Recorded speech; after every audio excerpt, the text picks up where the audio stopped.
Hi mga kuripot! So for today's video, nakahanap ako sa TikTok shop ng super affordable na electric hand mixer. Sobrang secured yung pagkakapackage ni seller dito sa item. So ayan, in-unbox ko na siya. Ito yung mga laman niya, may kasama siyang user manual, nandiyan na rin yung stand no mismong hand mixer.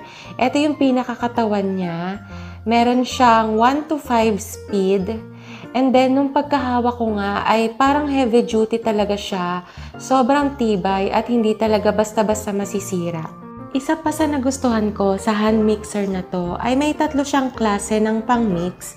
Merong pang-egg, meron ding pang-solid and liquid.